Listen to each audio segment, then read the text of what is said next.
Hello, everybody. Welcome to another episode of Spilling Ink, the talk show that takes you behind the book to meet the authors and indie professionals in the indie publishing industry. Tonight, I'm joined by Jay Wilburn and Aaron Hodges. Katie is boothing in Tucson, but I have two awesome authors here to discuss a lot of stuff with tonight. So here we go. So Jay, please introduce yourself and tell us about your work. Okay, my name is Jay Wilburn. I've written a number of different things. My main series is the Dead Song Legend, which is a zombie series that follows music collectors going around the country and collecting the music of the survivors. My latest release is The Great Interruption, which is apocalyptic but not zombies. It kind of deals with the disappearance and reappearance, sort of rapture-based but not necessarily religious. I've been in a number of short story anthologies. I got a piece into Best Horror of the Year one time, and Shadows Over Main Street and a couple different anthologies like that. So I write full time, do a little bit of ghost writing too to supplement, and that's how I pay the bills. Wow, that sounds like a lot of fun. Thank you so much for being here tonight. And Aaron, go ahead and tell us about your work. Sure. Well, I'm Aaron Hodges, obviously, and from a little country called New Zealand, down in the Southern Hemisphere. I'm currently living in Argentina for the next couple of months, in the last couple of months. And I sort of write and travel while I'm writing as a way of sort of paying the bills while I'm traveling the world a bit. My main series, well, my only series, is the Sword of Light trilogy. I've published the first two books so far, Stormwielder and Firestorm. And the third book is being published at the end of this month. It's called Soulblade. It's an epic fantasy trilogy. I see here, it actually says that it's already up, Soulblade. So it was published, unless that's just pre-order. Yeah, so that's the paperback version of it at the moment. It's actually all finished. I've just got a big launch planned for the 28th of November, so I haven't listed up the ebook yet. So the one that you have already published is the second book in the Sword of Light trilogy. Can you sort of catch us up on what's going on in the story and where it's headed? Sure, yeah. So the first one starts off with the main character. His name's Eric, and he's got magical powers, basically, that control the weather. But the whole thing is that he can't control his own magic, so he sort of causes a bit of damage, and book one starts with him accidentally burning down a whole sort of town. And everything sort of spins out from that. He's sort of trying to make up for what he's done, and he meets a whole bunch of people that start helping him learn how to use his magic, and slowly he gets involved with this greater story going on in the world where there's three gods, and there's the bad guy, Archon, who's trying to take over the world, and he sort of gets dragged into that, and by the time book two comes around, he and a couple of the other main characters, some of the only ones left to stand against Archon. So in book two, the gods sort of go AWOL, and we're just left with Eric and another girl named Inala, who's sort of like the long lost descendant of some old king. It's a bit difficult to talk about without having too many spoilers, is my main problem. Right, of course. Can you tell me where the Sword of Light trilogy gets its name? Is it one particular sword? Would that be a spoiler? No. So yeah, that's a good point to pick up on. So in the world, there are three gods: the god of earth, the god of light, and the god of the sky. 500 years before the story starts, the god of light disappeared, and he left in his place the sword of light, and only the descendants of one bloodline can use that sword. So book one is sort of becomes about Eric and his mentor trying to find this last descendant that can use this sword to help stop Archon, basically. That sounds really cool. Are you a gamer? Because that seriously sounds like a game.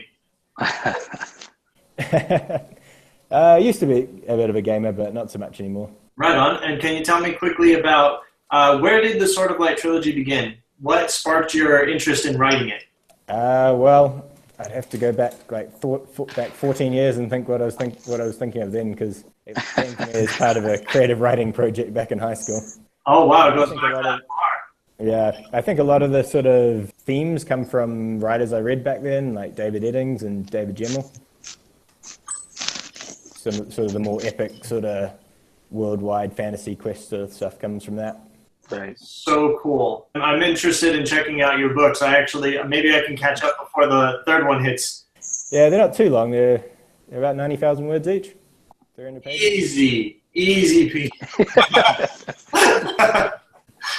Sure, compared to some epic fantasy. Yeah. And Jay, so your latest is The Great Interruption. Can you tell us more about that? The main character is a young female, and when she's about 13 years old, people start vanishing in the world. And at first, the first few people that go, they start to think that it's something natural, like abductions and such. And as it spreads globally and becomes more intense, they realize it's something supernatural. And then it gets down to only a few people left in the world. And so she's surviving on her own for 13 years before people that vanish suddenly start to reappear. And so the story, in a way, kind of echoes growing up, this idea of home kind of being taken away from you. And then when you try to come back, like the building is still there and the people are still there. In some cases, they look as if they haven't changed, but you've changed. And so you're not really back home. And so while she's dealing with these apocalyptic things, the story is really about sort of that idea of growing up and growing away, even if some things stay the same. Eventually it'll be a series, but this is the first one out. That is so cool because, you think about like dystopian and stuff, and it's always like zombies or monsters or whatever. That is a very interesting take. I like it. I'm very intrigued. I like how it turned out. You never really know when you're writing something, you want it to be good, but I've gotten some pretty good response from people. So I started to kind of believe, well, maybe this is a better story than I thought it was, kind of thing. So I think it turned out pretty well. That's awesome, man. I can't wait to check it out. So dystopian sort of zombie? Yeah, my main series that I write, the Dead Song Legend, is a zombie series. So kind of, traditional zombie type stuff, but I'm trying to punch above my weight a little and make it a little more literary. The main characters in that series are two gay males. And so it's not exactly a love story, but, it's sort of their friendship and a growing relationship, and then dealing with, what happens to America when there's no law left. And you have some people that become better than they were. They rise to be heroes, but then you have people that, their prejudices that we kind of keep in check because of, the pressure of society. Once that pressure's off, like some of that stuff is laid bare. So it deals with religion and politics and, just what it means to be a human being and all that. So that series, even though it's about zombies, is kind of trying to, retell the story of America in an apocalyptic sense. There's a lot to pick apart there. That's so cool. Because, just going back to The Great Interruption, like I just mentioned, usually people go for the zombies in apocalyptic settings, but you've already sort of conquered that genre with your other series that we were just describing. So you have like all bases covered is what I'm saying. Yeah, I like to say something more with horror. So, even though like I do, like a lot of my money comes from zombies, that's where I get drawn back a lot. But, typically if I sit down to write a story, I'm trying to say more than just the monster, even though it is a monster story. So I kind of enjoy when there's something like that to go on, because I don't really go on Facebook and talk about politics or talk about religion or, any of these things I believe. So I've kind of reached a point in my life where if it's important enough to say, I'm going to say it through fiction, because that tends to be the medium that people are still willing to hear an idea they don't agree with. Whereas every other form, whether it's television or Facebook or whatever it is, people don't want to hear ideas they don't agree with. But, you can write a 90,000 word novel that addresses it and they'll read it all the way to the end, so that seems to be where it's worth talking about that kind of stuff. That's quite interesting. Yeah, that's awesome. Get like Terry Goodkind, I think it is. His novel started pretty good, but God, he gets annoying in the later ones. Yeah, I think you have to avoid preaching it. I think that's part of it too. Yeah. And even though I'll talk about political topics, I'll even take the side I don't agree with, and then that'll be what the story is about. So I'll actually argue the point that I don't agree with, because that's what the characters think or something, That's great. I'm actually interested in seeing what you have to say in The Great Interruption, because you've already delved through 3 books with the zombie world, I'm wondering, I feel like you would have something very interesting to say in The Great Interruption, having already, gone through all the zombie stuff. Yeah, and in that one too, in both those cases, I'm writing characters that are not me. So, I'm right. Like my zombie series focuses on gay male characters, so I'm dealing with a group that I'm not a part of. So you deal with that respectfully, and then with the Great Interruption, it's a female character, and you're dealing with what does it mean to grow up female, and when you're dealing with society and all those type of things. So I guess at some point you're kind of trying to write with conscious respect, be true to the characters, be true to their flaws, but then also be true to the fact that, I'm reaching into somebody else's world to tell a story. And of course, writing, being a male and writing female characters, you really get into a completely different mindset, because women have to approach everything in their life completely different than a man would. Right. And then, a good way to handle that is to actually listen to people, listen to what they actually say, so, if you're trying to capture someone's voice that's from a different background than you, if you actually listen to what people from that background say and look at what's underneath it and, like what they're trying to tell, that people aren't hearing, then that's kind of the interesting story, I think. Right. Yeah, that's right. So, Aaron, you were an environmental consultant, and then you got bored of that, and you went and you traveled. Yeah, right. So tell us, what were some of the coolest things that you saw in your travels? It's always hard. Put you on the spot there. I could go with general countries. Vietnam was pretty amazing to travel through, actually. Oh, wow. The just sheer variety there is incredible. Like, you started in the north with a couple of people I'd met. We took a boat trip through these islands it's all just granite cliffs going down into the ocean. It's called Ha Long Bay. And then we went back to the main city after that 2 nights out at sea, and then we took a bus all the way up into the mountains, and then you're sitting in these mountains, and it's just rice paddies going up into the hills and down into the valleys, and yeah, it's incredible. For the country, we went to a theme park on an island that you take a gondola across to. We canyoned off waterfalls, that's abseiling into a river off a waterfall. I went scuba diving in a couple of places, and beaches, and a bottle of vodka cost you about $2, so that's also good. Wow. So Vietnam's been one of my favorites. Peru's another one, a more recent one. And just traveled down from there now. It was killing me by the time I got back to lower lands. I can imagine. Yeah, my friends and I, we did about a 4-day hike through the mountains, and just camping in the middle of nowhere, valleys, and then climbing up to, I think we got 4,600 meters, 15,000 feet, and we were dying. But it did inspire a scene in the last book, so that was good. I was going to ask, how much of your travels have made it into your stories? Well, two of my travel mates always have started reading my books, and I occasionally get emails and Facebook messages from them going, I remember this happening. Bits and pieces. You'd be surprised, the first chapter of Soul Blade starts with Eric tripping over a tree root in the middle of the forest, and that happened to me about 2 months ago, and I thought, this is how I'm going to start the book. It's kind of crazy. Even so, unconsciously, a little bit of your life sort of seeps into your work, in my opinion. Would you agree or disagree, guys? Most definitely. I got to imagine that has to give you an incredible perspective on just life and characters in the world. And everybody that writes picks up little things along the way. But if you're actually traveling around the world and, the little details you would pick up that other people wouldn't even think of, I mean, that's got to make a story really, really rich, I'd imagine. Yeah, well, I've definitely been complimented a few times on sort of the world building and things in the Sword of Light trilogy, and I think that a lot of it comes from that. Like the first book and a half, we're kind of more inspired from the original writings when I'd written when I was younger, but now there's 3 nations in this world, and I'm drawing different parts of cultures from South America and Asia, and mixing them up and creating a new history, a new sort of social structure.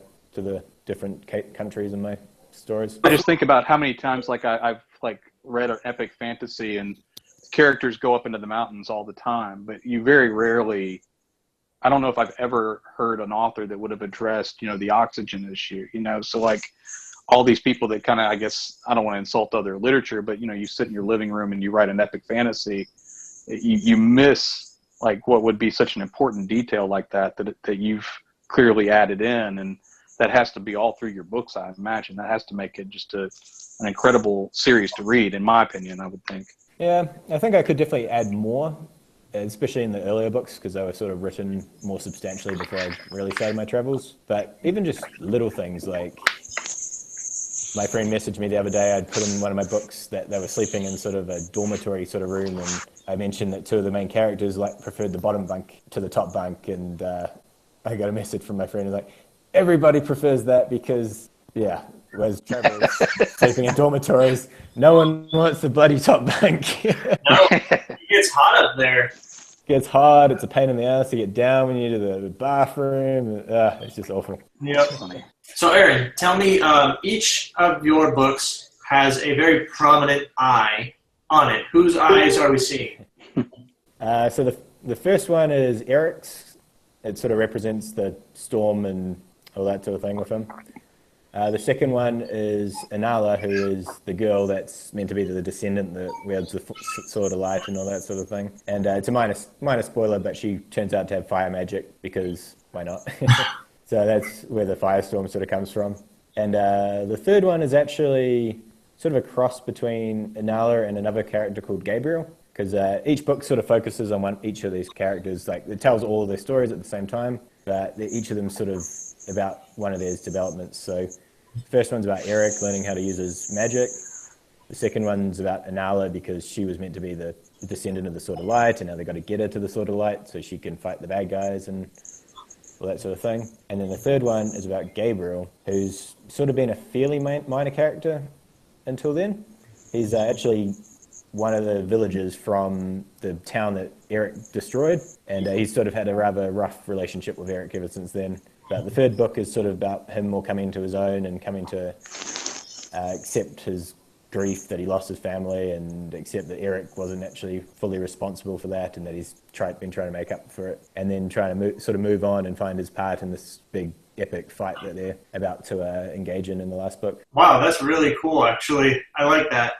So, all right, so now you've just wrapped your trilogy. Do you feel completely satisfied with how it turned out? Do you feel as though there could ever be a fourth book or perhaps a spin-off? Or do you feel like this is it, like Soul Blade is it, and I am completely happy with it? The story itself, it's done. Like, all the different threads of the story has been wrapped up. The world itself, I'm probably not done with. Yeah, so the ending, it sort of wraps everything up and everything's nice and tied in a bow, but it also leaves open the world to future sort of threats in terms of they're no longer really protected anymore. So back to this world, it will probably be maybe 200 years in the future. Characters will most likely be dead, and it'll be a new story that's sort of the ultimate outcome of what happened at the end of the last book. Oh, all right. I'm very intrigued by the whole series. I mean,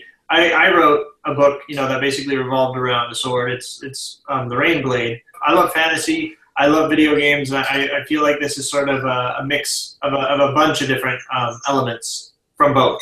Yeah, definitely. There's I can't even remember his work, but I remember David Eddings, his first series had a sword in it. I'm pretty sure that's where that came from, at least. Nice. And so, Jay, you worked with Armand on The Enemy Held Near. Can you tell us about that whole project? What is it about? And then also, how did you come to work with him on it? Okay.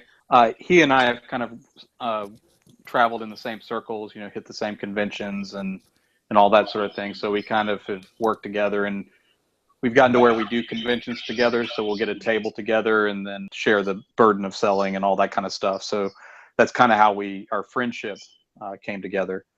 The book was originally my idea, and it was sort of the concept of, it's a haunting. It's basically a haunted house story set in modern day Atlanta. but the idea was that the family in the house is haunted by what they're dealing with, a breakup of a marriage, baggage from family, all the stuff that haunts everybody. And that parallels the supernatural haunting. So everything that's happening in their lives is sort of echoed by what's happening with the actual ghosts in the story. And so we kind of also, the spark of it, the story became a little bigger, but the spark of it was the idea that, in a ghost story, it seems like everybody stays in the house and you're like, why the hell are they staying in the house? And we kind of took it from the standpoint of, okay, if you have a family that's splitting up, a couple that's coming apart, what happens when one of them leaves and the other stays? And so we dealt with that in terms of the relationship, but then also in terms of being haunted. What are you haunted by when you leave a family, and what are you haunted by when you're the one that has to stay? And so that we kind of played out the whole supernatural story from that domestic standpoint as well. In terms of writing the story, Armand and I kind of trade back and forth. We'll do a chapter or two and then trade it off to the other guy. And I think the story turned out pretty well in the sense that we didn't hold on too tightly. So it's not like, I had a preconceived notion of where the story had to end. So when he came in and sort of, stirred the pot, I could take what he had gone with and take it in the new direction it needed to go. So I think we ended up with a pretty good story from the standpoint of even the authors were surprised, right. Something would happen. I'd be like, holy crap, I didn't know that's why she was doing that. And he had changed, the motivation of one of my characters or something. And so that changed the story. And I think readers sort of responded to it because, it didn't follow like, okay, here's A, here's B, here's C, and now story ends on D. So we were excited about that. And we actually started working on a second project based on an idea he had. Which is kind of interesting. It's sort of more of a monster story, but it's taking those crazy turns that, I'll get his chapter and be like, holy crap, what do I do next? And so I have to figure out, what is the next logical step now that what I thought was logical is no longer going to happen, I love the back and forth play, the sort of like you guys are surprising each other even though you're writing it. Yeah. That's so cool. Yeah. Well, it's insane. I'm a little more of when I write by myself, I'm a little more of an outliner. Like the Dead Song Legend is really outlined. Like it's based off a short story that I wrote. So like I know how it's supposed to go. And I know I'm on book 4 now, but I can tell you what's going to happen in book 10, 11, and 12. Are you going the whole calendar year? Yes. Yeah, wow. It's already planned out. Like that wasn't arbitrary. Like originally, like I had never had a series and I'd done some standalone novels. And I was going to do this one as a standalone novel. I started writing it, and I'm like, holy crap, I'm not going to finish this in one. So like I said, okay, well, it's probably a trilogy. So I kept writing, and I got mostly to the end of that novel, and I'm like, I'm not going to finish this in 3 books. So like I sat down and actually outlined the whole thing out and realized that if I wanted to tell the whole story, it was going to be 12 books. Oh, my God. And I actually, did like a gut check where it's like, am I really going to do this? Like write a 12-book freaking zombie series. Right. Like, well, what else am I going to do? So I sat down, I said, all right, I'm going for it. So like even from book 1, I call it a dodecology. Like I actually, set up from the beginning. That's what it is. So not always to that extent, but typically I outline, even if I don't end up following the outline. Armand is more of a pantser. He comes in and just lets the story go. And his work is really good. So it's not like he's just, throwing it at the wall or anything. Like he does a good job with that. Taking into his story, we'll go into a story and we'll throw something into a chapter, even ourselves not knowing where it's going to go. It's just a detail we throw in. And then we kind of figure out what does that detail mean 3 or 4 chapters down the road. So we'll introduce a name or we'll introduce a clue without actually knowing why it's there. Like, I don't know what this means. For you guys. That's fun. I like that.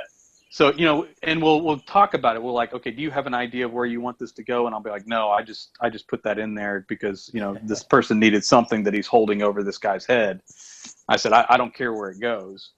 And so we'll go and go and go. And then finally we're like, oh, that's why that's there. So we'll find a way to sew that together. But, and then of course in the edits, you go back and make everything work on continuity too. But of course, I think we end up with some pretty good books just because we're not afraid to to dive into stuff like that you wouldn't do if you had outlined it all out ahead of time. Right. You guys sound like you have a great team. Like you work really well together. That sounds like a lot of fun.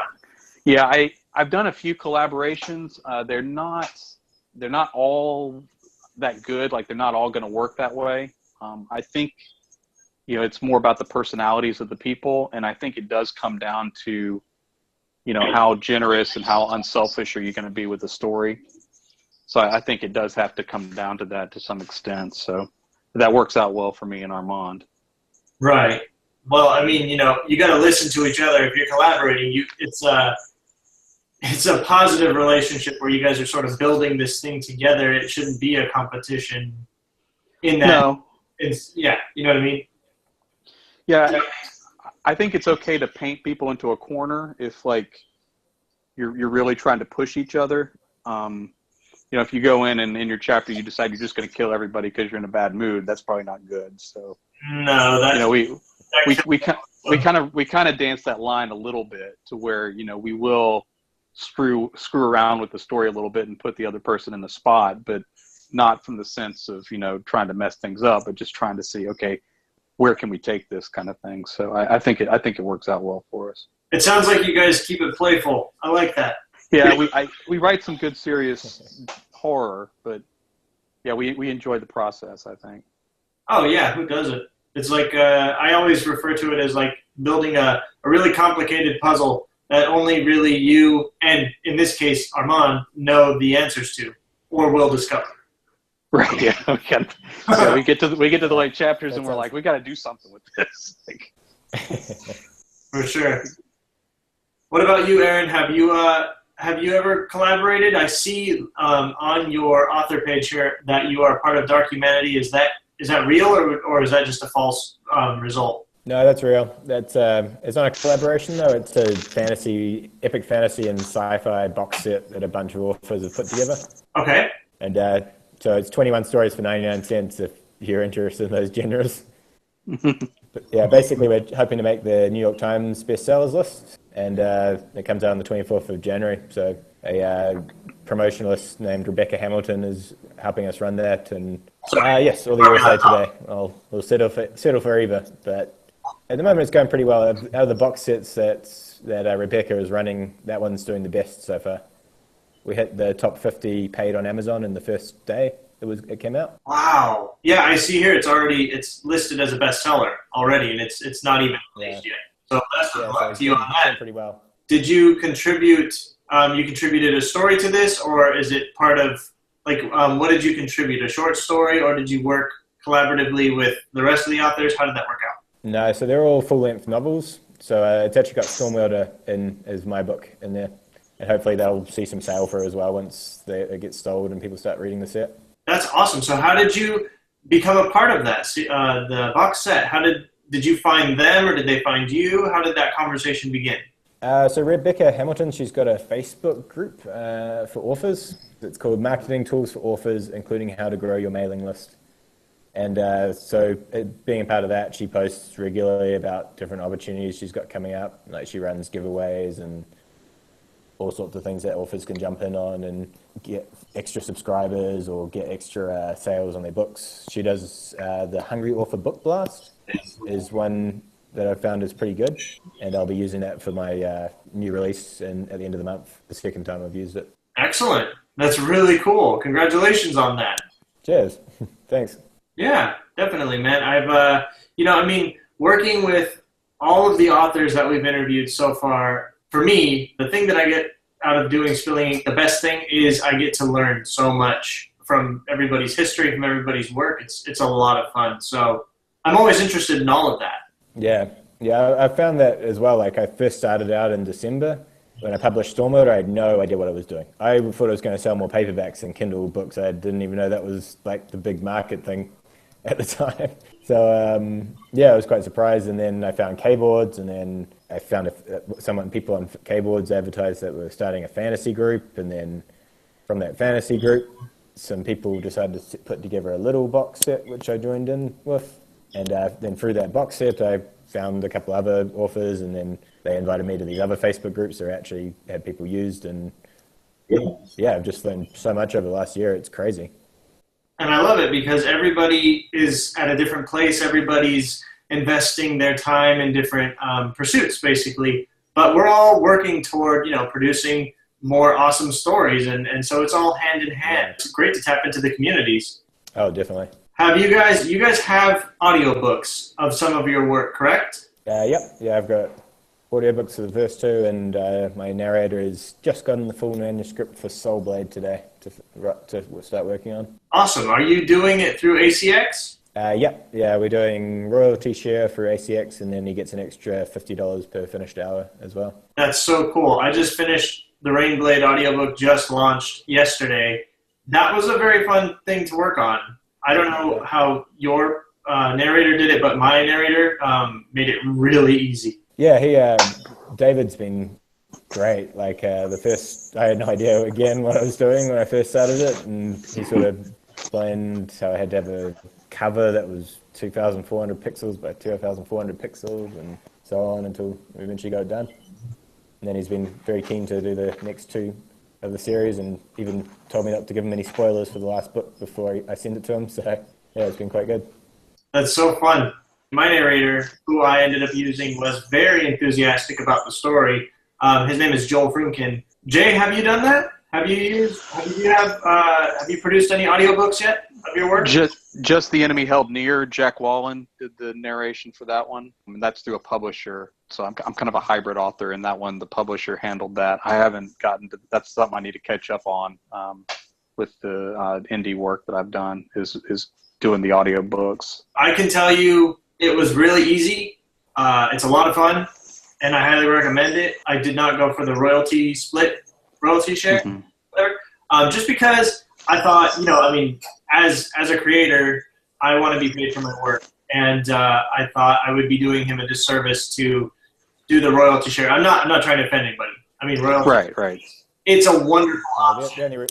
It's a wonderful option, but I decided, up front, because they work hard, so I wanted to make sure that he got his.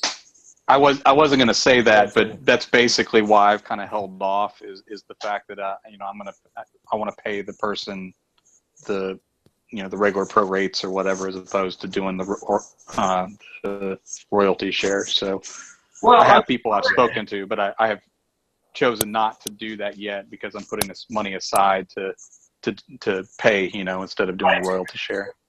Honestly, I haven't done royalty share yet, but from my point of view, I feel as though your narrator would work even harder to get it in people's faces once the book releases, because basically you guys are a team now.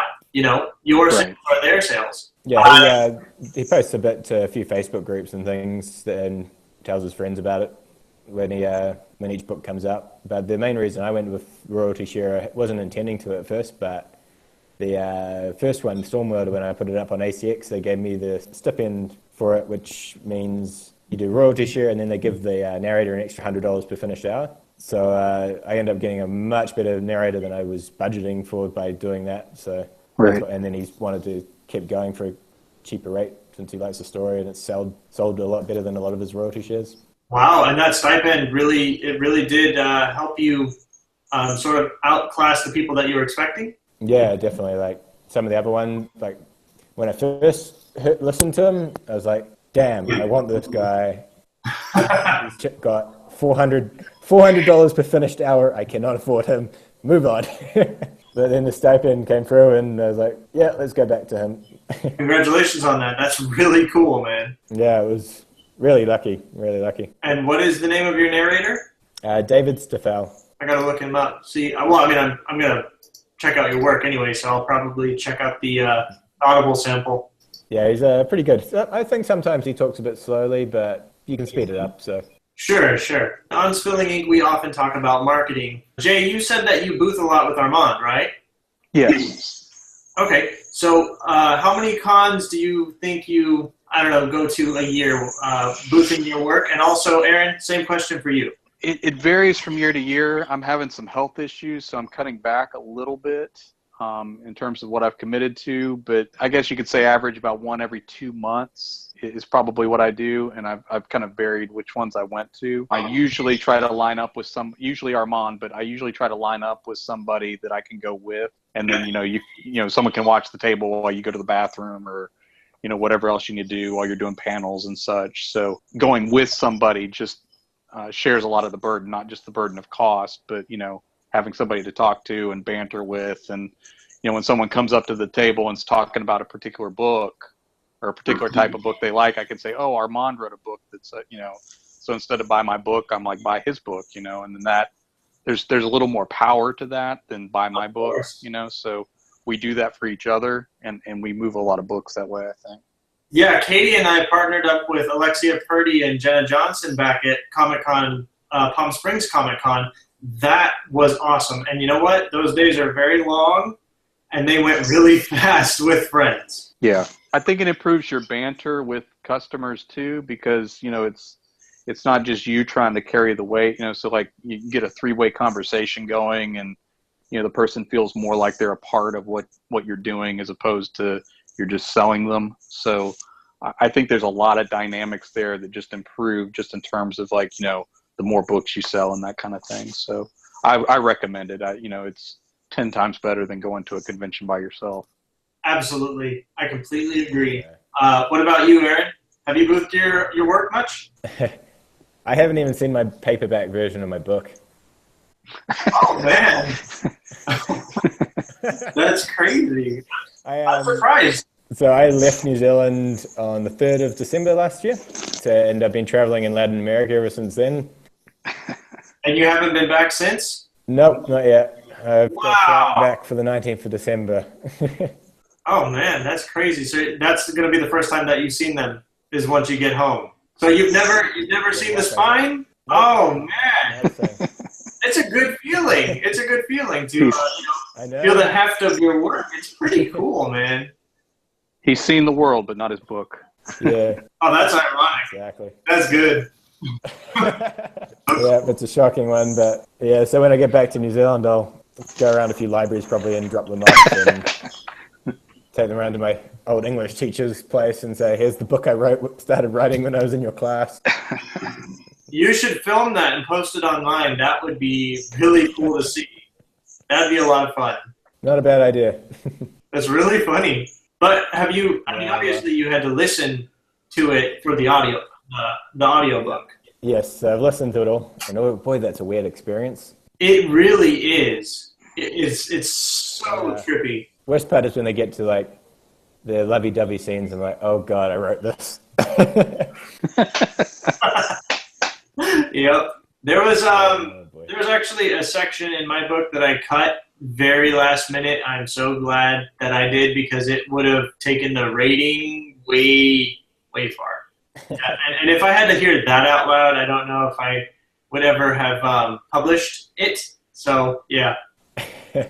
I make sure all those scenes sort of just cut off right when they get into the good part. Exactly. That's what I ended up doing too. You guys are probably giving up thousands of sales because of that. I know. Well, actually, I had a temptation at one point to put in a link that said, "Click here and sign up to my mailing list for the X-rated scene." All right. Yeah. I've never done it, but I do wonder how many signups you'd get. Yeah, I considered that too, but on the other hand, it's like eventually I want, my childhood friends, my parents to read my work, and I'm like, it'd be awkward if they were reading like basically porn, erotica. That is exactly why I cut mine off. Yeah, that's what did it for me too. I was like, no. Should have gone for it. But even Katie has pen names. Everybody. If you really want to write erotic fiction, you could use it. Oh yeah. We have, I think most authors have pen names. I do not. But, I would definitely, after talking to everybody on the show, I would definitely separate my work. You were producing all of this work on the go. You were traveling, Aaron, throughout this whole process? Let's see, last year, in 2015, that's when I picked up Stormwater again and started rewriting it. That was when I was living in Canada. And when I left Canada and traveled through the States and Mexico, I kept rewriting bits of it. And then in August last year, that's when I went home for the first time in a year and a half. And I was home for 3 months while my nana was sick. And that's when I actually finally finished rewriting the whole thing and got it published. And this year with Firestorm and Soulblade, I've been traveling for a couple of months, and then I'll stop for a month and I'll sit in a cafe or a coffee shop and type as fast as I can for about a month, and then I'll keep going. That is such a cool way to produce work. It sounds like a lot of fun. And I imagine, you're taking pictures, you're meeting people. I'm guessing you have no shortage of inspiration. No, not usually. Usually it's just the book is still the most challenging part of it all, but once that happens, then I'm sort of away. And of course, the whole story's been plotted out since I was 14, so that definitely helps in terms of being able to write it. That's incredible. Well, I'm so happy that you finally got it out in the world. Yeah, well, I was quite shocked, actually, that people actually wanted to buy it. I published Stormwater. I had rewritten it about 6 or 7 times. Yeah, you put so much into it. Jeez, that's crazy. Yeah. I still feel that Stormwater is not my best work, and that Soulblade are actually much better now, as I've gotten better as a writer and sort of warmed up again to writing. As you continue producing work, hopefully, it is always improving because you are learning more. You have more experience. Yeah, exactly. So obviously, if we had to recommend a book to readers from you, Aaron, it would be Stormwielder, because you got to start the series at the beginning. Yep, you do. But I do make sure at the start that I sort of give a quick reintroduce the characters in the prologue, not as like an extra to the story, but just as part of the story. I refresh and rehash what's happened in the last book, because quite a bit does happen in each of the books, especially in terms of a few of the plot twists and things. Okay. So you could start at Firestorm, or you could start at Soulblade. You would just miss some of the more interesting twists and throwbacks to the first book and things. I don't know. I think when I start the series, I think I am going to start with Stormwielder, because if I was missing that chunk, I would definitely have the urge to go back and read it anyway. No, fair enough. And Jay, so if we were to recommend a book of yours, which one do you think people should start with? If you're starting the series, obviously Dead Song 1. You typically, if I'm trying to convince somebody to read my stuff, I'll put them on The Enemy Held Near. Like, if I can get someone to read that book, I can pretty much convince them to read everything else I write. Typically, I'll try to put that book in people's hands, The Enemy Held Near. Awesome. Well, it sounds like a fun book, especially knowing Armand. So I think together we did much better than we could have done the same story alone. So I really do think we raised each other's game on that one. That's so cool. I almost want to read the story of how it happened. Cool. Yeah, it does sound like an interesting way to write a book. Absolutely. Yeah. I don't know if I could do it. It wouldn't have worked with just anybody. You got to have a partnership that is functional, I suppose. And challenging. You got to challenge each other a little bit, but friendly. Have healthy competition. In both cases, the first chapter I got from Armand and the first one he got from me, both of us kind of had the same reaction on the books that we've written together, where you kind of read that chapter and you're like, holy crap, I got to bring my A game to this. Like, they did so well that I have to up what I was planning to do in this chapter just so it matches. So I think we did well raising the bar for each other in that way. Just really being impressed with what the other person did. That's so cool, man. I hope one day to find, a buddy like that, or at least a writing group. Yeah, I'm kind of trying to get my brother to actually write a book or something. That would be good. Yeah, it would be nice to have somebody who could, sort of bounce ideas off of you or off of it. Okay, so any sort of final thoughts, discussions? Aaron, your new release is coming up. Jay, I would love to have you guys tell our viewers about your latest works. All right, again, the Great Interruption is the first book of that is out, and I'll begin the second book of that pretty soon. I'm writing book 4 of the Dead Song Legend now, and so that'll be coming out soon. I'll be going to the artist Luke Spooner to do the covers and the interior art on that one soon. So that'll be coming out before the end of the year, probably. Yeah, my Soulblade's almost there. I just got it back from the proofreader today, which is great, although he had quite a lot of corrections that I didn't think were necessary, but anyway, I got it done and I got it off to David to begin narrating. And so the official release date for that is the 28th of November, and it's going to be on sale that week for 99 cents until the Saturday, I think, so the 3rd of December. And then it'll be going up to a regular price of $3.99. And Stormworld will be on sale once it comes out as well at 99 cents. All right. I appreciate you having me on. Yeah, thanks for having us. It was really interesting, actually. Quite good little discussion we had. Yeah, I enjoyed it. Pretty focused, actually, the whole time. There's like no dead space.